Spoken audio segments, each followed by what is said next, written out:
नमस्कार. आजच्या या सविस्तर चर्चेत आपण एक अशा विषयावर बोलणार आहोत जो खरं तर भारताच्या प्रशासकीय आणि कायदेशीर इतिहासाचा पाया मानला जातो. जेव्हा आपण इतिहासाची पुस्तके वाचतो तेव्हा जुने कायदे खूप कंटाळवाणे वाटू शकतात. पण आजचा आपला विषय आहे 1781चा सुधारणा कायदा, ज्याला आपण सेटलमेंट ॲक्ट 1781 असंही म्हणतो. हो, आणि हा कायदा समजून घेणं खूप गरजेचं आहे. नक्कीच. आजचं आपलं मुख्य मिशन हेच आहे की 1773च्या नियामक कायद्यानंतर म्हणजे रेग्युलेटिंग ॲक्टनंतर प्रशासनात असा कोणता गोंधळ उडाला होता ज्यामुळे ब्रिटिश सरकारला हा नवा पूरक कायदा करण्याची एवढी तातडीची गरज भासली, याचा शोध घेणं. पण ही चर्चा सुरू करण्यापूर्वी आपल्याला उपलब्ध ऐतिहासिक संदर्भांच्या आधारे थोडी पार्श्वभूमी समजून घेणं आवश्यक आहे. म्हणजे 1773 मध्ये ब्रिटिश संसदेने कंपनीच्या कारभारावर नियंत्रण ठेवण्यासाठी जो नियामक कायदा किंवा ज्याला आपण रेग्युलेटिंग ॲक्ट म्हणतो तो आणला होता. हो, तो 1773चा कायदा. हो, पण त्या कायद्यात प्रशासकीय आणि कायदेशीर अधिकारांच्या स्पष्टतेचा पूर्ण अभाव होता.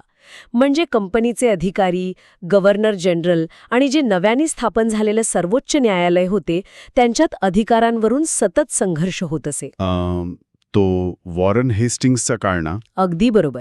गव्हर्नर जनरल वॉरन हेस्टिंग्स आणि सर्वोच्च न्यायालयाचे मुख्य न्यायाधीश एलिजा इम्पे यांच्यातील वाद तर त्या काळात प्रचंड गाजला होता. म्हणजे सर्वोच्च न्यायालय कंपनीच्या महसूल गोळा करणाऱ्या अधिकाऱ्यांना आणि जमीनदारांना थेट इंग्रजी कायद्यानुसार अटक करत होते. बापरे, म्हणजे प्रशासनाचं काम तर एकदम जवळजवळ ठप्पच झाले होते. इथे एक अतिशय महत्त्वाची आणि रंजक गोष्ट म्हणजे 1773च्या कायद्यानंतर निर्माण झालेला हाच प्रशासकीय गुंता आणि गोंधळ सोडवण्यासाठी नवीन उपायात्मक आणि पूरक कायदे करण्याची नितांत आवश्यकता निर्माण झाली होती. आणि याच प्रशासकीय गरजेतून 1781चा तो सुधारणा कायदा अस्तित्वात आला. पण थांबा, इथे मला एक मोठा विरोधाभास जाणवतोय.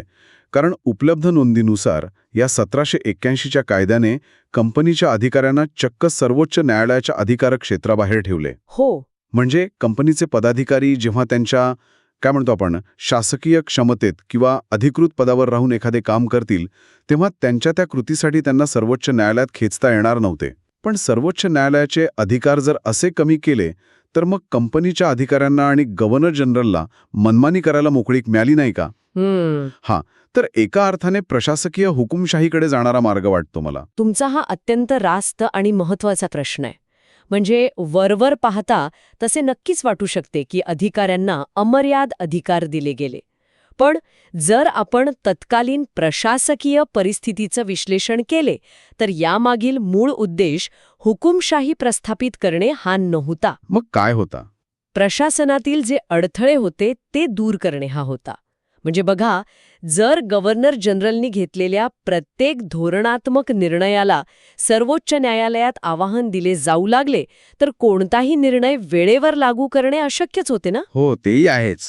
म्हणूनच या कायद्याने एक अतिशय क्रांतिकारी पाऊल उचलले. सर्वोच्च न्यायालयाचे कार्यक्षेत्र निश्चित करण्यात आले. आजच्या आधुनिक प्रशासनाच्या भाषेत सांगायचे तर येथे पहिल्यांदाच कार्यकारी मंडळ म्हणजे एक्झिक्युटिव्ह आणि न्यायव्यवस्था म्हणजे ज्युडिशरी यांच्या अधिकारांमध्ये एक स्पष्ट आणि कायदेशीर विभागणी करण्यात आली. अच्छा, म्हणजे सेपरेशन ऑफ पॉवर्स? अगदी. अधिकाऱ्यांना केवळ त्यांच्या अधिकृत शासकीय कार्यासाठी संरक्षण दिले गेले होते, त्यांच्या वैयक्तिक गुन्ह्यांसाठी नाही. प्रशासकीय यंत्रणेला काम करण्यासाठी लागणारी स्वायत्तता यातून देण्यात आली. हे स्पष्टीकरण नक्कीच एक वेगळा दृष्टिकोन देते. म्हणजे प्रशासकीय कामाची गती टिकवण्यासाठी ती विभागणी गरजेचीच होती. हो, पण याच कायद्यातील आणखी एक अत्यंत महत्त्वाची तरतूद आहे जी मला आजच्या न्यायव्यवस्थेच्या दृष्टीनेही खूप रंजक वाटते. म्हणजे या कायद्याने सर्वोच्च न्यायालयाचा अधिकार कलकत्त्याच्या सर्व रहिवाशांवर प्रस्थापित केला. बरोबर. पण जेव्हा न्यायालय कारवाई करेल तेव्हा प्रतिवादीचा म्हणजे ज्याच्यावर खटला चालवला जात आहे त्याचा स्वतःचा खाजगी कायदा किंवा ज्याला आपण पर्सनल लॉ म्हणतो तो लागू केला जाईल, हा ऐतिहासिक निर्णय घेण्यात आला. म्हणजे हिंदू व्यक्ती असेल तर हिंदू कायद्यानुसार आणि मुस्लिम व्यक्ती असेल तर मुस्लिम कायद्यानुसार खटला चालवला जाईल. इंग्रजांनी स्वतःचे युरोपियन कायदे भारतीयांवर थोपवण्याऐवजी ही तडजोड का स्वीकारली असावी? यामागे ना एक अतिशय विचारपूर्वक आखलेली राजकीय आणि सामाजिक रणनीती होती. ब्रिटिश संसदेला आणि कंपनीला हे कळून चुकले होते की भारतासारख्या प्रचंड लोकसंख्या आणि वैविध्य असलेल्या देशावर जर दीर्घकाळ राज्य करायचे असेल तर लोकांच्या सामाजिक आणि धार्मिक भावनांना थेट धक्का लावून चालणार नाही. नक्कीच. सर्वोच्च न्यायालयाने आपले आज्ञा किंवा आदेश लागू करताना तसेच सरकारने कोणतेही नवीन नियम बनवताना भारतीयांच्या धार्मिक आणि सामाजिक प्रथा परंपरांचा आदर करणे या कायद्याने बंधनकारक केले. कारण स्थानिक कायदे आधीपासूनच होते तिथे. अगदी. भारतीयांचे स्वतःचे असे हजारो वर्षांचे कायदे, कौटुंबिक नियम आणि परंपरा होत्या. त्यांना अचानक एका अज्ञात परदेशी इंग्रजी कायद्याच्या चौकटीत बसवणे केवळ अशक्यच नव्हते, तर यामुळे स्थानिक लोकांमध्ये तीव्र असंतोष निर्माण होऊन एखाद्या मोठ्या बंडारा आमंत्रण मिळाले असते. म्हणजे ही काही भारतीयांबद्दलची सहानुभूती नव्हती. अजिबात नाही. त्यामुळे ही तरतूद म्हणजे भारतीयांबद्दलचा आदर कमी आणि ब्रिटिशांची स्वतःची राजकीय सत्ता सुरक्षित ठेवण्याची व्यावहारिक तडजोड जास्त होती. आणि याच निर्णयाने भारतात पर्सनल लॉ या संकल्पनेचा कायदेशीर पाया घातला. हे समजून घेणं खरोखरच महत्वाचं आहे की कायद्यांमागे निव्वळ न्याय देण्याची भावना नसते, तर अनेकदा सत्ता टिकवण्याचं गणित असते. आणि याच सत्तेच्या गणितात न्यायव्यवस्थेची एक नवीन साखळी 1781च्या कायद्याने तयार केली. हो. या नोंदींनुसार आता प्रांतीय न्यायालयांमधून जर कोणाला अपील करायचे असेल तर ते अपील थेट सर्वोच्च न्यायालयाकडे जाणार नाही, अशी नवीन आणि ठोस तरतूद करण्यात आली. त्याऐवजी हे अपील आता काउन्सिलस्थित गव्हर्नर जनरलकडे म्हणजे गव्हर्नर जनरल इन काउन्सिलकडे करता येईल. बरोबर. मला वाटतं सर्वोच्च न्यायालयाला पूर्णपणे बाजूला काढून प्रशासकीय प्रमुखालाच न्यायदानात असे सर्वोच्च स्थान देणं हे अधिकारांच्या केंद्रीकरणाचं मोठं पाऊल वाटते. अगदी तंतोतंत. हे अधिकारांच्या केंद्रीकरणाचे आणि सर्वोच्च न्यायालयाचे पंख पद्धतशीरपणे छाटण्याचे अत्यंत ठळक उदाहरण आहे. प्रांतीय न्यायालयांवर नियंत्रण ठेवण्याचा अधिकार सर्वोच्च न्यायालयाकडून काढून गव्हर्नर जनरलच्या हातात देण्यात आला. कारण त्यांना महसूल महत्वाचा होता. हो ना. महसूल गोळा करण्याच्या प्रक्रियेत सर्वोच्च न्यायालयाचा हस्तक्षेप ब्रिटिश कंपनीला आर्थिकदृष्ट्या परवडणारा नव्हताच. त्यामुळे महसुली आणि दिवाणी प्रकरणांचे अपील थेट गव्हर्नर जनरलकडे सोपवण्यात आले. यामुळे प्रशासनाला न्यायालयाच्या भीतीशिवाय महसूल गोळा करणे सोपे झाले. पण या अपील प्रक्रियेतील सर्वात रंजक आणि धक्कादायक नोंद पैशांच्या मर्यादेशी संबंधित आहे. ऐतिहासिक दस्तऐवजानुसार जर प्रांतीय न्यायालयातून आलेले अपील 5,000 पाऊंडपेक्षा जास्त किमतीचे असेल तर हे अपील भारतात न चालवता थेट इंग्लंडच्या राजाकडे म्हणजेच किंग इन काउन्सिलकडे करता येईल, अशी तरतूद करण्यात आली.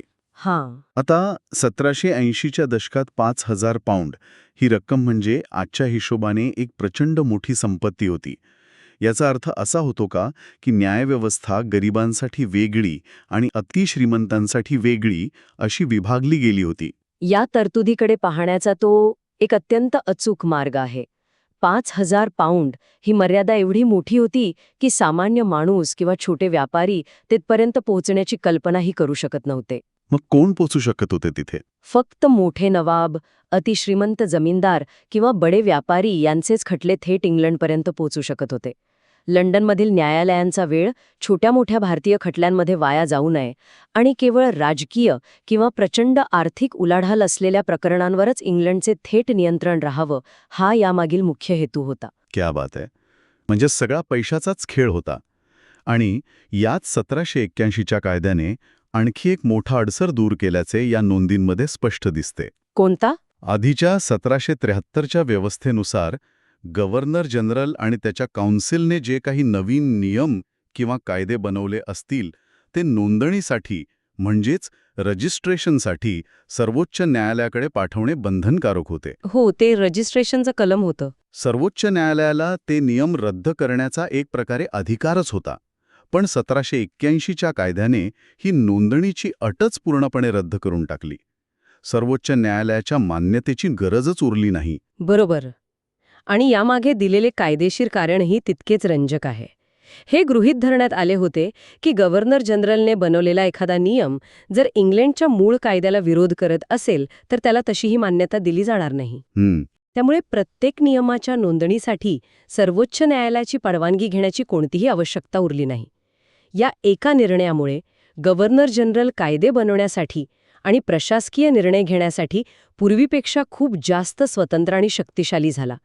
1773 मध्ये निर्माण झालेला कार्यकारी मंडळ आणि न्यायपालिका यांच्यातील संघर्षाचा गुंता 1781च्या या सेटलमेंट ॲक्टने अशा प्रकारे सोडवला. पण आजच्या काळात 21व्या शतकात हा कायदा समजून घेणं इतकं महत्त्वाचं का आहे? या जुन्या कागदपत्रांचा आजच्या आपल्या जगण्याशी काही संबंध आहे का? नक्कीच संबंध आहे. जर आपण व्यापक दृष्टिकोनातून पाहिलं तर आज भारतात जी प्रशासकीय आणि न्यायालयीन रचना आहे तिची मुळे याच कायद्यांमध्ये रुजलेली आहेत. हां, कार्यकारी मंडळ आणि न्यायव्यवस्था म्हणजे एक्झिक्युटिव्ह आणि ज्युडिशियरी यांच्या अधिकारांच्या स्पष्ट विभागणीची ही पहिली कायदेशीर नोंद होती. आजच्या आपल्या राज्यघटनेत या दोन्ही संस्थांचे अधिकार अत्यंत काळजीपूर्वक विभागलेले आहेत. जेणेकरून एकमेकांच्या कामात हस्तक्षेप होणार नाही. हो, पण 1781 मध्ये ही विभागणी लोकशाही मूल्यांवर आधारित नव्हती. ती एका वसाहतवादी सत्तेची प्रशासकीय गरज होती. शिवाय भारतीयांच्या खाजगी कायद्यांना म्हणजे पर्सनल लॉजला दिलेली मान्यता हा तर आजही आपल्या कायदेव्यवस्थेचा महत्त्वाचा भाग आहे. म्हणजे आजही विवाह किंवा वारसा हक्काच्या बाबतीत आपण पर्सनल लॉ पाहतो. अगदी तसंच. त्यामुळे हा कायदा केवळ इतिहास नाही तर ती भारताच्या प्रशासकीय उत्क्रांतीची एक महत्त्वाची पायरी आहे. खरंच हा ऐतिहासिक प्रवास अतिशय थक्क करणारा आहे.